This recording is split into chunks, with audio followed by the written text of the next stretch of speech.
Hi, Ted. Hey, man, how are you? Good, how are you? Very good. Thanks for coming out. Good to be here. Yep. I'm not familiar with your backstory and how you became a preacher. How did that all happen? Well, I grew up, in a Christian home. My father, my stepfather, Mike Dibiase, and he died when I was 15. Had a heart attack wrestling. Yeah. My mother sank into alcoholism in despair. Moved in with my grandparents in Arizona. But my faith in God at the time, and the influence that my dad had on me. There you go, Ted. I was the first guy to ever come out of this little high school in southern Arizona with full scholarship to play Division I college football. When I got to college, it was, for the next 20 years, it was pride and ego. I'm in the WWF, I'm in the height of my fame, I'm traveling the world first class, I got everything I think I want. Yep. Love you, darling. But because there's that emptiness, there's no real relationship with God in my life, so you fill the void. Drugs, alcohol, other women. Yep. The biggest for me being other women. Yep. So when I was caught in adultery, I realized that I had put at risk the most valuable things in my life solely for the purpose of stroking my ego. Yep. It was ugly, Yep. And that was a moment for me when I said, okay, you know what? And I've been here before. My first marriage failed for a lot of other reasons as well. But that was one of them. Yep. I don't want to be here again. Yep. And that's when I genuinely gave my life to Christ. And I never dreamed in a million years that I would end up preaching. Yeah. But that was a slow. That was 92 is when this happened. Yeah. 94, 2 years later, on invitation, I started to go to little churches. It was like a snowball rolling downhill. The more I went, the more I was invited. Then I began to see God work through me and realized, oh my gosh, I did a lot of, early on I did a lot of youth events, teenagers. Yep. It made sense, wrestling demographic back then. And now, mostly men. I do a lot of men's conferences. There's an anemic need for godly men in this country. Right. The breakdown of this country is the breakdown of the family. Yep. And it's because men won't be what God called them to be. Yeah. All this, I'm tired of political correctness. I'm tired of... Me too.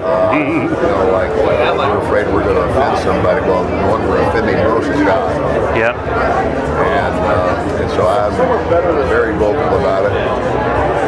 I spend most of my time doing ministry work. Next weekend I'll be at a church in Georgetown, Kentucky. Yeah. Speaking. I still do events like this. Because I'm not really the $1 million man. Yeah. But summertime, it's churches as a rule. They want to get the biggest bang for their buck that they're going to bring in. So all their people are traveling during the summer, vacations and what have you. So, but even in this environment, it's just that every autograph I sign has a scripture verse on it. Oh, really? Yeah. Oh, that's cool. For those who are not familiar, I say, well, go home and check it out. So the verse they get from the $1 Million Man is Matthew 16:26. Yeah. Jesus said, "For what shall profit a man if he gain the whole world and lose his soul? Only give in exchange for his soul." Yeah. Vince McMahon, I have a lot to be grateful for. I wouldn't be here. I wouldn't be going to London. I wouldn't be doing a lot of things. But, he's going to get to the end of it. And you know what? I've never seen a hearse pulling the U-Haul trailer. You can't take it with you. That's right. Somebody else is going to spend your money, live in your house, drive your car. Yeah, exactly. So what have you stored up that is worth anything? Sure. So I don't want to just, I want to leave a legacy, it's like, I want to leave a legacy for my children, and it's not that, Dad was a famous wrestler, but that I became, someone who wanted to contribute to the community and help other people, use what allowed me to have to, bring joy into somebody else's life. Right. So that's what I try to do. Yeah, well, that's very cool. Big turnaround between that and now. But life, it's interesting how life can turn out. And I mean, even when I was, that's totally a character. Right. Yeah. Exactly. I didn't get caught. I mean, I didn't become the character. I mean, I didn't become arrogant. Right. I've always, like outside of the building, away from, back in the hotel and in the airports or whatever. I signed autographs and did all that stuff. Oh yeah. The ego though was the journey. I'm famous. People recognize me. And, but again, it's like we're doing a documentary about my life. Got the rough copy done, and it's entitled "The Price of Fame." Right. Because people think famous people live this glamorous life, and it's not. Yeah. I mean, talk to actors. I mean, talk to The Rock. The Rock's probably one of the hardest working guys I've ever known. You do a movie, you have 16-hour days, and you're on location here and there, and you travel like we did. You wrestle in a coliseum full of thousands of people that are shouting your name and yelling at you and cheering you and booing you. But at the end of the night, you go back to an empty hotel room. Yeah. And do that 300 nights a year. Yeah. What kind of family life do you have? Yeah. So guys start drinking, guys start doing drugs, they get hurt, they get hooked on drugs, they start having affairs. Yep. It's not that. There was never a question whether I loved my wife. I mean, you talk about an asshole. I mean, I would tell girls, I said, if you're looking for a boyfriend, I ain't him, but if you're looking for a good time, let's go. Yep. That's all it was. Yep. And it's about as selfish as you get. Yeah. And it's just, it's filled with a void. So, now it's like, and again, we live in a culture today where a lot of young men evaluate their masculinity by things like that. Yeah. How big their biceps are, how much, what kind of car they drive and how much money they make. As you get older, it's where you are on the corporate ladder, how big your house is, and all that stuff, and how many women you can bed. And I tell all those guys, if you think that's being a man, I got 2 words for you. Yep. Grow up. Yep. Because the measure of a man is the strength of his character. Yep. And the most important thing I came to find over time is your relationship with other people in life. Well, yeah. I mean, my dad, he says, whatever you do in life, he says, you're gonna go up. Whatever ladder you climb, you're gonna come back down.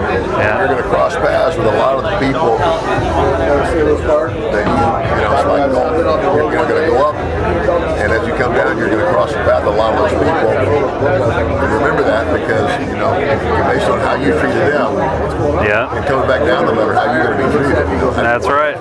So one day you're just going to be a memory, and hopefully it'll be a good one. and again, it's like this country's never been on the shape I see it in right now. I never dreamed I'd see I know. what I see now. I know. It's kind of like, Well, hopefully it's going to change by January. We'll see. I know. It's kind of like, Yeah. I don't care if you like Trump or not. I said, we damn sure don't need 4 more years of Obama. Yep. I think he got here just in time. And the one thing I admire about him is he's got a set of nuts. Yep. He's not politically correct. He says exactly what he means, and you can't buy him. Exactly. And he wants to strengthen. You don't even have enough money to buy. He wants to strengthen our military. He wants World War II. We're worried about offending people. We put a lot of Japanese Americans in camps until we could find out who they were or if they had connections with other people. Not because we were trying to offend anybody, but we were trying to protect the whole damn country. Yep. This idiot, Yeah. he won't even say Islamic terrorist. Exactly. Yeah. Why? Because he's a Muslim. It's politically correct. Yeah. I don't give a shit what he says. He's a Muslim. Yeah. And the guy that told me that was born in Turkey, was raised a Muslim, and is now a professor at a leading Christian university, and one of the smartest guys I've ever known. And he wrote a book called Unveiling Islam. Yeah. trying to educate us to what Islam really is. Right. And he says, it's a form of government masquerading itself. Well, the problem with that is they integrate politics with religion, and because of that, it's fundamentally at odds with American culture, because we're just the opposite. Exactly. And what was our culture 200 years ago? What's our Constitution based on? It's based on biblical principle. And so if you want to say, no, we weren't born a Christian nation, then you're full of shit.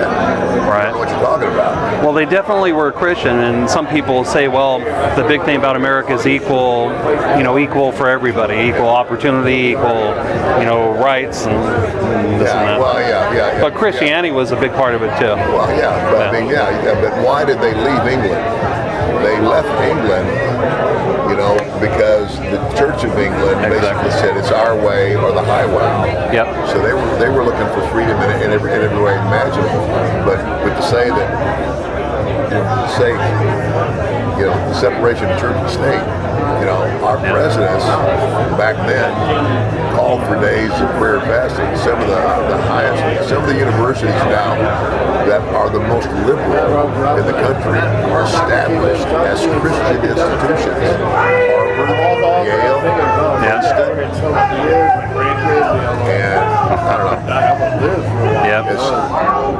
Well, I'm just keeping my fingers crossed nothing crazy happens between now and January where they keep him in office because of an emergency or something. Well, you know what? I hate to say this, but what he's done, he has deliberately tried to dismantle. It almost seems like it. People in positions. Our military right now is weaker than it's been since pre-World War II. And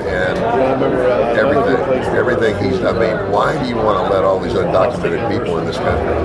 Yeah, that's a good question. Why are we $19 trillion in debt climbing? And I'll be honest with you, I thought once we had a Republican House and Senate, the thing would change, and those assholes haven't done anything. Well, 2 parties isn't enough. You need more diversity than 2 parties. People vote for people, not parties. And 2 parties isn't enough. When I knew something was wrong, say what you want. You can't buy it.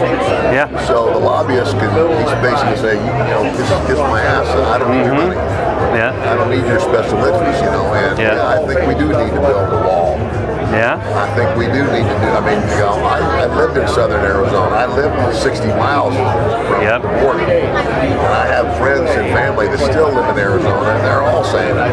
Yeah. It's just it's not prejudice. It's enforce the law. Exactly. We're $19 trillion in debt. Yeah. We can't afford it anymore. Exactly. Yeah. So let's bring everybody up and give them free stuff. Yeah. I'm a minister. Yeah. It's like, help the poor. Help them get back on their feet so they can make a damn living instead of living off the state. And contribute to the system. Exactly. Yep. But we don't do that. Yep. And, I'm sorry, but I don't know what I would say. I'm a conservative for sure. Oh, yeah. Do you listen to Alex Jones and InfoWars at all by chance? The Democratic Party would have you believe, we're here to protect the small guy and keep big business from, hoarding it over you and make sure you get a fair wage. In reality, what they're saying is, you people are so stupid, you don't know how to take care of yourself. So we're going to implement all these government programs to make everybody's taken care of equally. Everybody but us. Are any of those politicians on Obamacare? Hell no. No. And what do they want to do? Take away our guns. Yeah. They want to take away people's freedom. First control their health care, and then take away their weapons. Oh, yeah. Well, history has shown you over time when government has a monopoly on lethal force, what happens. You can't do it. An armed society is a polite society. Yeah, and but historically also, there's no perfect form of government. Democracies, when they finally figure out that they can, pass laws to pad their pockets, that's what they do. Yep. That's what they're doing now. Yep. That's why here comes a guy who doesn't need it. He's not looking for $6 billion. He's a billionaire. I don't need the money. I want to fix the country. So he's going to bring, it's like, that's why both parties are so desperate that he doesn't get in. He's going to rock the boat. First guy since Kennedy to really, that we have the potential to turn all this around. Because slowly but surely. That's scary too. Because, it's like, to what extent will they go to keep him out of power? Well, yeah, that's what I'm saying. I hope nothing bad happens between now and January. Because there are some bad people out there, and they're not going to give up easily. And the other thing is that if Obama can create as much chaos as possible, if the country got to the place where he could declare martial law. Well, did you hear about the shooting the other day down in Florida? I heard this morning, at first they said 20, now they're saying 50. Yep. And they're not sure, but they're fairly certain that they're calling it terrorism. Oh, sure. Yeah. So, whether it's domestic or whatever. I don't know, man. Well, life has a way, as you know, from turning out unexpectedly, so we will hope for the best. Well, it's good meeting you. My pleasure. Appreciate you talking with me. I was going to ask you, since you're conservative, do you watch InfoWars at all or listen to Alex Jones? He's a conservative talk show. Have you heard of him? I've heard of him, but haven't had that. Yeah, when you have a moment, look up Infowars.com. From 11 to 2, he has a radio show, and it's also a telecast. He's been on the air for about 20 years, and he's a bona fide telecaster. He has a real studio down in Texas and stuff, and kind of independent news kind of organization, and you'll find out stuff that you don't hear talked about on CNN or nightly news. But check him out, he's really good. Yeah, Infowars. All right, thank you, man. All right, man. See ya. Yep, nice to meet you.